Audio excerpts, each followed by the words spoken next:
வணக்கம் வருங்கால அரசு ஊழியர்களே, நான் உங்கள் ஜேபி. நம்ம 11th விலங்கியல், அதாவது zoology new book volume 1 unit 1 உயிரோலகம். ஓகேங்களா? ஸோ பேஜ் நம்பர்ல 1 இருக்கு. ஸோ அந்த டாபிக் இன்னைக்கு நம்ம பார்க்க போறோம். ஸோ ஆல்ரெடி பாட்னிக்கான வீடியோ நான் ஆல்ரெடி போட்டுட்டேன். ஸோ பார்க்காதவங்க நான் டிஸ்கிரிப்ஷன்ல லிங்க் தரேன். ஸோ பார்த்துக்கோங்க.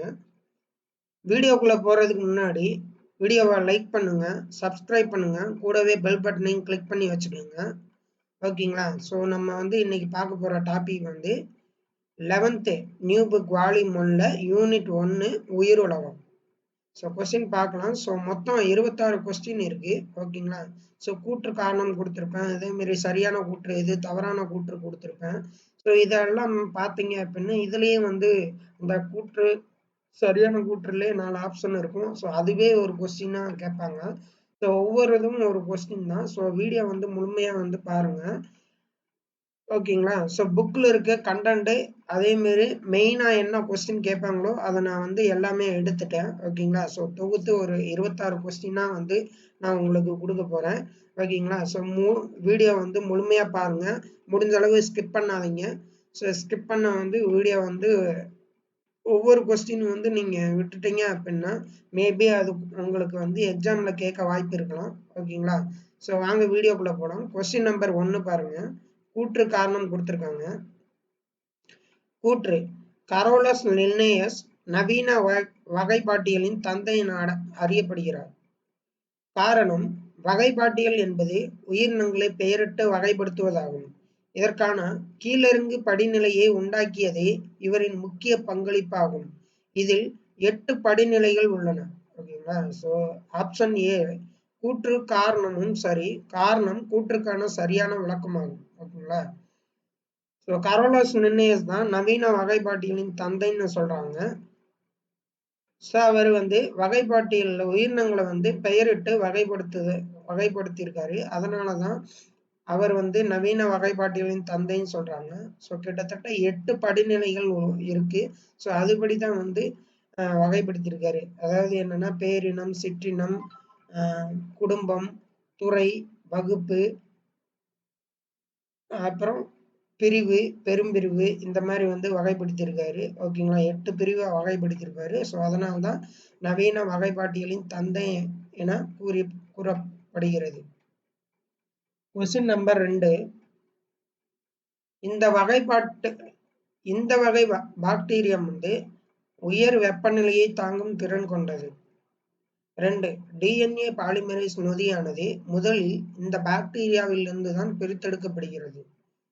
ரொம்ப இம்பார்ட்டன்ட். 3.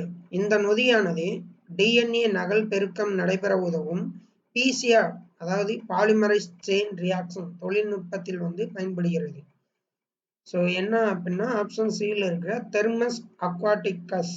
ஓகேங்களா? ஸோ தெர்மஸ் அக்வாட்டிகஸ் இந்த வகை பாக்டீரியா தான் உயர் வெப்பநிலையை தாங்கும் திறன் கொண்டது. இது DNA பாலிமரேஸ் நொதியானது முதலில் இந்த பாக்டீரியாவிலிருந்து தான் எடுத்திருக்காங்க.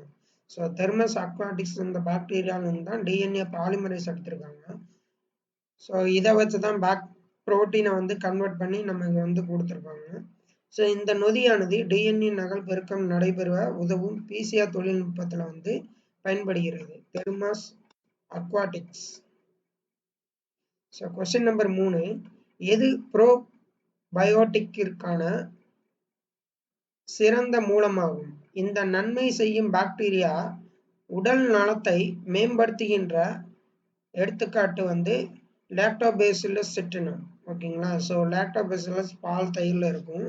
ஸோ கொஸ்டின் என்ன கேட்டிருக்காங்க அப்படின்னா எது ப்ரோபயோட்டிக்கிற்கான சிறந்த மூலமாகும்? இந்த நன்மை செய்யும் பாக்டீரியா உடல் நலத்தை மேம்படுத்துகின்றது.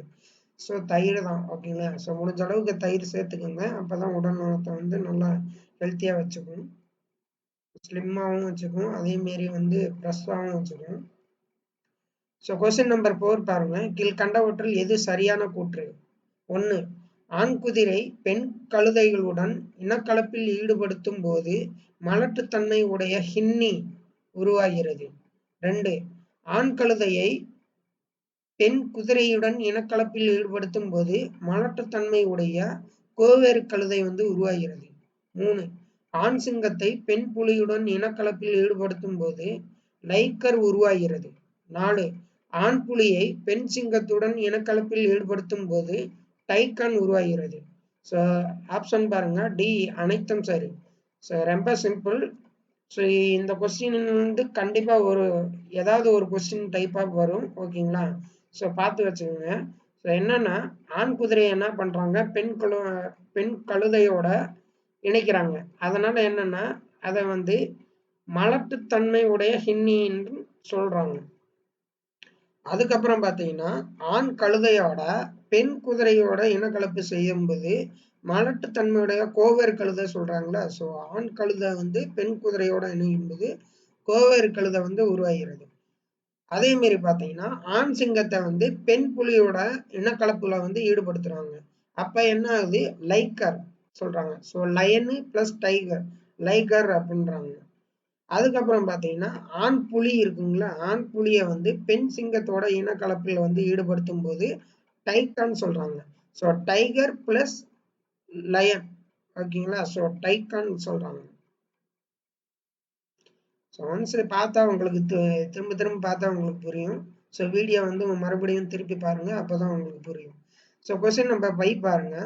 ஜூலை 2017 தமிழ்நாட்டின் எந்த ஏரியில் ஈசான் என்ற 9 வயது மாணவன் வந்து நன்னீரில் வாழக்கூடிய புதிய வகை ஜெல்லி மீனை வந்து கண்டறிந்தான் அப்படின்னா கொடைக்கானல்ல.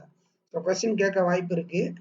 ஸோ ஜூலை 2017 வந்து தமிழ்நாட்டின் எந்த ஏரியில் வந்து ஈசான் என்ற 9 வயது மாணவன் வந்து நன்னீரில் வாழக்கூடிய புதிய வகை ஜெல்லி மீனை கண்டறிந்தான் அப்படின்னா கொடைக்கானல். Question number 6.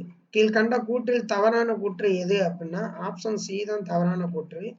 2015 மேற்கு தொடர்ச்சி மலையில் உயிரிழந்த டாக்டர் சுப்பிரமணிய பூபதி, அதாவது ஹெர்பிட்டோலஜிஸ்ட், அவர்களின் நினைவாக இந்த தவளை, அதாவது நாசிகா பெட்ராக்ஸ் பூபதி என வந்து பெயரிடப்பட்டது. ஸோ 2015 கிடையாது, 2014. ஸோ அந்த தவளை என்னன்னு பார்க்கலாம் வாங்க. ஸோ ஆப்ஷன் ஏ பாருங்க. தென்னிந்தியாவில் தற்போது கண்டுபிடிக்கப்பட்டுள்ள சிற்றினங்கள் இந்தியாவில் மேற்கு தொடர்ச்சி மலை பகுதியில் வந்து மாறுபட்ட ஒரு புதிய வகை தவளை ஒன்று ஆகஸ்ட் 2017 வந்து அறிவியல் அறிஞர்களால் கண்டுபிடிக்கப்பட்டது. ஸோ அந்த தவளையை எப்ப கண்டுபிடிக்கிறாங்க அப்படின்னா 2017. எங்க அப்படின்னா மேற்கு தொடர்ச்சி மலையில.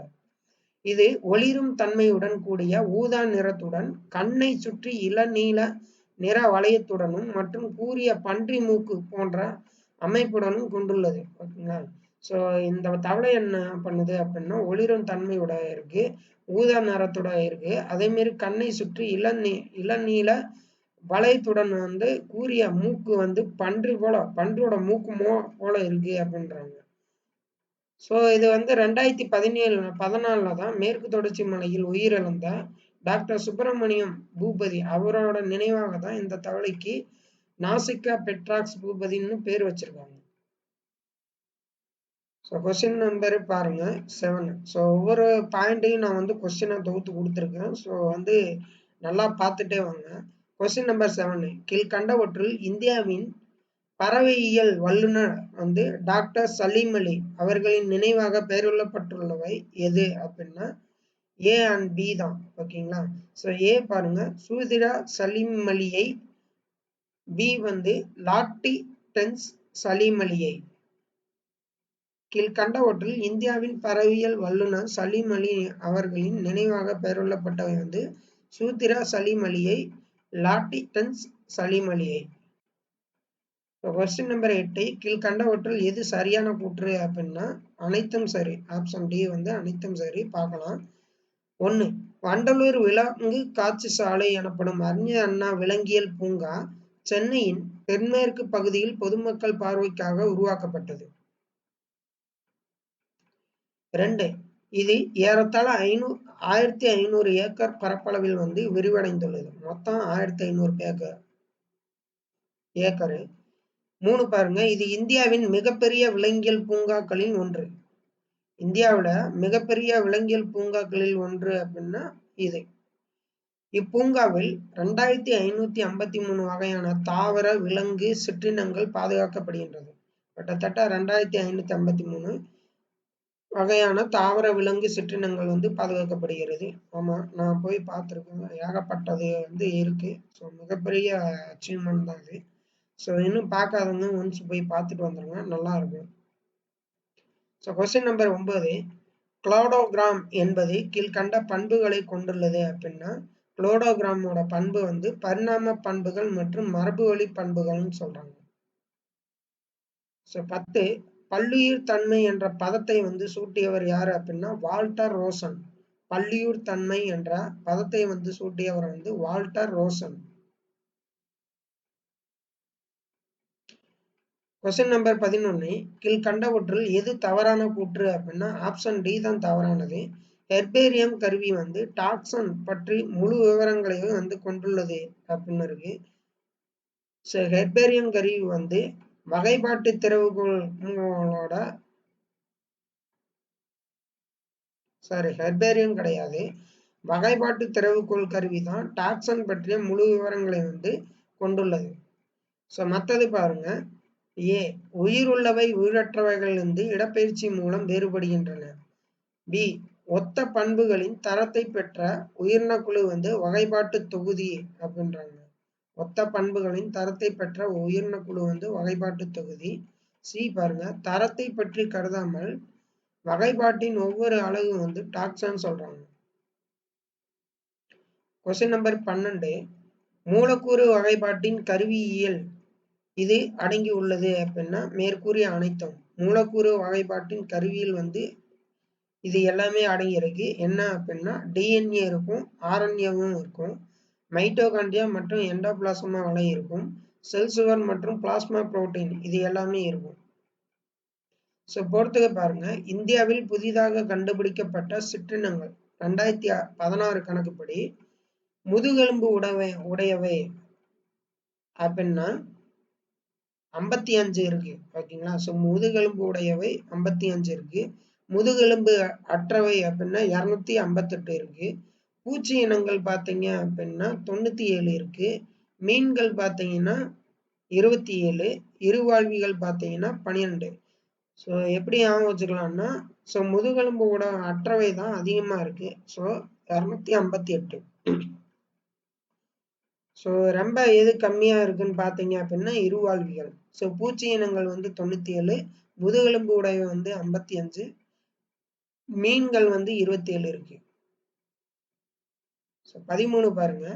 எதன் கூற்றுப்படி 172 சிற்றினங்கள் இந்தியாவின் அழிவின் விளிம்பில் வந்து உள்ளவன ஆகும். இது உலக அளவில் பார்க்கும்போது 2.9% ஆகும்.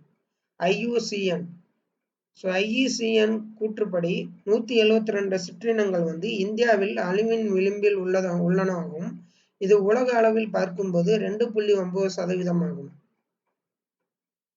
கொஸ்டின் நம்பர் 14, தாவர மற்றும் விலங்குகள் போன்ற உயிர் காரணிகளுக்கும் தாது உப்புகள் தட்பவெப்பநிலை மண் நீர் மற்றும் சூரிய ஒளி போன்ற உயிரற்ற காரணிகளுக்கும் இடையே தொடர்புகளை குறிப்பதாகும். ஸோ இதை என்ன சொல்றாங்க அப்படின்னா சூழ்நிலை மண்டலம்ன்றாங்க. தாவரம் மற்றும் விலங்குகள் போன்ற உயிர் காரணிகளுக்கு தாவர உப்புகள் தட்பவெப்பநிலை மண் நீர் மற்றும் சூரிய ஒளி போன்ற உயிரற்ற காரணிகளுக்கும் இடையே உள்ள தொடர்புகளை குறிப்பது வந்து சூழ்நிலை மண்டலம்ன்றாங்க. கொஸ்டின் நம்பர் 15, வகைப்பாட்டின் அடிப்படை தேவை பற்றிய கூற்றில் தவறானது எது அப்படின்னா உயிரிகளின் தகவல் தொடர்பை கண்டறிந்து தெளிவுபடுத்துதல். ஸோ வகைப்பாட்டின் அடிப்படை தேவை பற்றிய கூற்றில் வந்து மற்றது பாருங்க. ஏ, நெருங்கிய தொடர்புடைய இனங்களை வந்து கண்டறிந்து வேறுபடுத்துதல், சிற்றினங்களுக்கு இடையே உள்ள வேறுபாடுகளை வந்து அறிந்து கொள்ளுதல், பல்வேறு தொகுப்புகளுக்கு இடையே உள்ள தொடர்பை வந்து விளக்கும் வகையில் மரபு தொகுதி தொடர்பை வந்து மரத்தை உருவாக்குதல். கொஸ்டின் நம்பர் 16, கீழ்கண்ட கூற்றுகளை ஆராய்க. 1, அகஸ்டின் பைராமஸ் டி கண்டோல் என்பவர் வகைப்பாட்டியல் என்ற சொல்லை முதலில் வந்து அறிமுகப்படுத்தினார். 2, அரிஸ்டாட்டில் பாரம்பரிய வகைப்பாட்டியலின் தந்தை என அழைக்கப்படுகிறார். 3, கொரோலஸ் லின்னேயஸ் நவீன வகைப்பாட்டியலின் தந்தை என அழைக்கப்படுகிறார். 4, முதலில் அரிஸ்டாட்டில் தன்னுடைய நூலான விலங்குகளின் வரலாறு எனும் லத்தீன் நூலில் வந்து விலங்குகளை வகைப்படுத்தியுள்ளார். ஸோ அனைத்தும் சரி. ஓகேங்களா? ஸோ ரொம்ப இம்பார்ட்டன்ட். இதுல இருந்து ஒரு கொஸ்டின் கேட்பாங்க. ஒண்ணு பாருங்க. அகஸ்டின் பைராமஸ் டி கண்டோலந்து என்பவர் வகைப்பாட்டியல் என்ற சொல்லை முதலில் அறிமுகப்படுத்தினார். இவர் தான் ஃபர்ஸ்ட் அறிமுகப்படுத்துறாரு. ஸோ அரிஸ்டாட்டில் வந்து பாரம்பரிய வகைப்பாட்டியலின் தந்தை. ஸோ நவீன வகைப்பாட்டியலின் தந்தை கரோலஸ் லின்னேயஸ். பாரம்பரிய வகைப்பாட்டியலின் தந்தை வந்து அரிஸ்டாட்டில். கரோலஸ் லின்னேயஸ் வந்து நவீன வகைப்பாட்டியலின் தந்தை. முதலில் அரிஸ்டாட்டில் வந்து தன்னுடைய நூலான விலங்குகளின் வரலாறு, அதாவது ஹிஸ்டோரி ஆஃப் அனிமல் எனும் லத்தீன் நூலில் வந்து விலங்குகளை வகைப்படுத்தியுள்ளார். ஸோ கொஸ்டின் நம்பர் 17 பாருங்க. அரிஸ்டாட்டிலிற்கு பிறகு அவரது மாணவரான தியோப்ராஸ்டர் என்பவர் அரிஸ்டாட்டிலின் வகைப்பாட்டியல் ஆய்வுகளை தாவரங்களில் தொடர்ந்ததால் அவர் டேஸின் தந்தை என அழைக்கப்படுகிறார் அப்படின்னா தாவரவியல். ஸோ தாவரவியலின் தந்தை வந்து தியோப்ராஸ்டர். Question number 18. ஒரு பொது மூதாதையரிலிருந்து தோன்றிய நெருங்கிய தொடர்பு இனங்கள் பேரினம் எனப்படுகிறது. பேரினத்தில் ஒரே ஒரு இனம் காணப்பட்டால் அது மோனோடைபிக் ஜீன்ஸ் அப்படின்னு சொல்றாங்க. ஸோ ஒரு பொது மூதாதையிலிருந்து தோன்றிய நெருங்கிய தொடர்புடைய இனங்கள் வந்து பேரினம்னு சொல்றாங்க. பேரினத்தில் ஒரே ஒரு இனம் மட்டும் காணப்பட்டால் அது வந்து மோனோடைப் ஜீன்ஸ்ன்னு சொல்றாங்க. Question number 19. வகைப்பாட்டின் அடிப்படையில் உயிரினங்கள் 2 அல்லது 3 உலகங்களாக பிரிக்கப்பட்டிருந்தன. பின்பு அது 4, 5, 6 என்கிற தற்பொழுது 7 உலகங்களாக பிரிக்கப்பட்டுள்ளன. ஸோ ஆர்ஹெச் விட்டேக்கர் எப்போது 5 உலக கோட்பாட்டினை வந்து உருவாக்கினார் அப்படின்னா 1969. 5 உலக கோட்பாட்டை உருவாக்கியவர் யாரு அப்படின்னா ஆர்ஹெச் விட்டேக்கர். எப்ப அப்படின்னா 1969. ஸோ 1969 தான் தமிழ் வந்து தமிழ்நாடு என பெயர் மாற்றப்பட்டது. ராஜமன்னார் கமிட்டி வந்து உருவாக்கப்பட்டது. ஸோ ஒன்று வந்து ஒரு இயர் வரும்போது ஸோ அதுக்கான ரிலேட்டிவ் இது வந்து பார்த்து வச்சுக்கோங்க. ஸோ அப்போதான் உங்களுக்கு வந்து மறக்காம இருக்கும். ஸோ கொஸ்டின் நம்பர் 20 பொறுத்துக. 5 உலக வகைப்பாடு பற்றி பொறுத்துக. ஓகே, மொனிரா அப்படின்னா புறக்கேரியாட் செல். ஓகேங்களா? ஸோ ஒரு செல் உயிர் தான் மொனிரா. புரோட்டிஸ்டா அப்படின்னா யூக்கரியாட் செல். ஓகேங்களா? ஸோ இது வந்து பாக்ஸில் கொடுத்துருப்பாங்க. ஸோ நிறைய டைப்பு நிறைய இது கொடுத்துருப்பாங்க கண்டென்ட்டு. ஸோ நான் மெயின் கண்டென்ட் மட்டும் பாக்ஸில் அதுக்கேற்ற மாதிரி நான் கேட்டிருக்கேன். ஸோ மொனிரா பார்த்தீங்கன்னா ப்ரோகேரியாட் சொல்லி, புரோட்டிஸ்டா பார்த்தீங்கன்னா யூக்கரியாட் செல் பலசெல் உயிரி. பூஞ்சைகள் அப்படின்னா உடலமைப்பு பல செல் மற்றும் திசுக்களால் ஆனவை. உடலமைப்பு வந்து பல செல் மற்றும் திசுக்களால் ஆனவை தான் பூஞ்சைகள். தாவரங்கள் பார்த்தீங்க அப்படின்னா தன்னூட்ட முறை. ஓகேங்களா? தற்சார்பு முறை தான் தன்னூட்ட முறைன்றாங்க. விலங்குகள் பார்த்தீங்கன்னா செல் சுவர் கிடையாது. ஸோ விலங்கு செல்லுக்கு வந்து செல் சுவர் கிடையாது. ஸோ கொஸ்டின் நம்பர் 21 பார்த்தீங்கன்னா சைட்டோபிளாசத்தில் டேஸ் வகை ரைபோசோம்களும் பசுங்கணியம் மற்றும் மைட்டோகாண்ட்ரியம் டேஸ் வகை ரைபோசோம்களும் உள்ளன.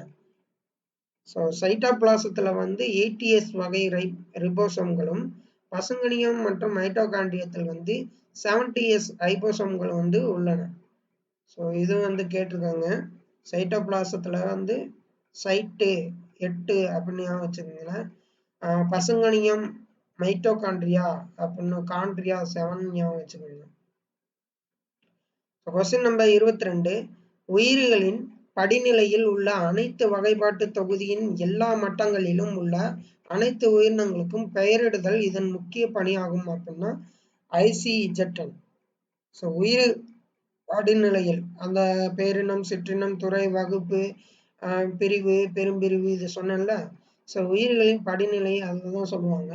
அதில் உள்ள அனைத்து வகைப்பாட்டு தொகுதியில் எல்லா மட்டங்களிலும் உள்ள அனைத்து உயிரினங்களுக்கும் பெயரிடுதல் இதன் முக்கிய பணியாகும் அப்படின்னா ICZN.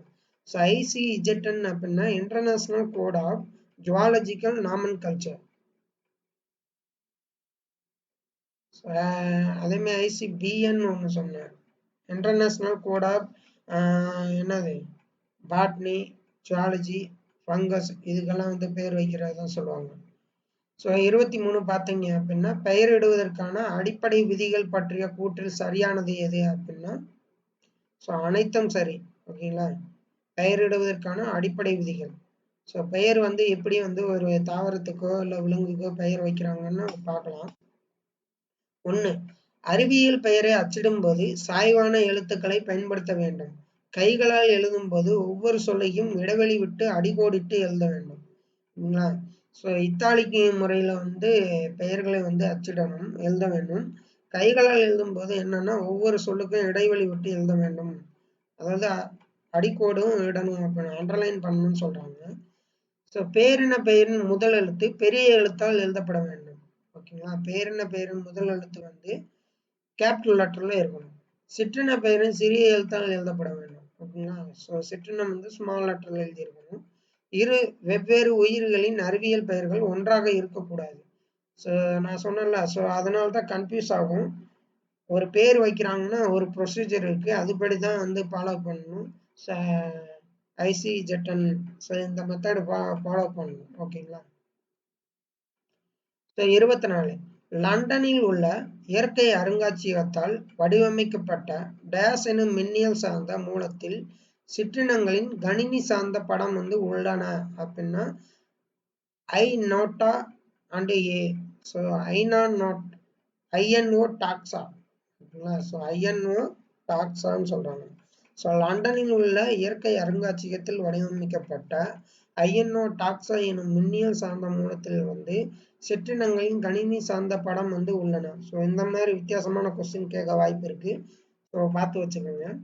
அடுத்து பொறுத்துக பார்க்கலாம். ஸோ எல்லாமே இங்கிலீஷ்ல இருக்கு. ஸோ அது என்னன்னா புக் நேம் கொடுத்துருப்பாங்க. ஸோ ஹிஸ்டோரியா ஜெனரலிஸ் பிளான்டாரியம் அப்படின்னா John Ray, plan John. System natural அப்படின்னா Carolus Linnaeus. Origin of species வந்து சார்லஸ் டார்வின். ஹிஸ்டரி அனிமல் வந்து அரிஸ்டாட்டில். மெத்தடஸ் பிளான்டாரம் நோவா அப்படின்னா கிட்டத்தட்ட 18,000 ஸ்பீசிஸ் வந்து இதுல இருக்கு.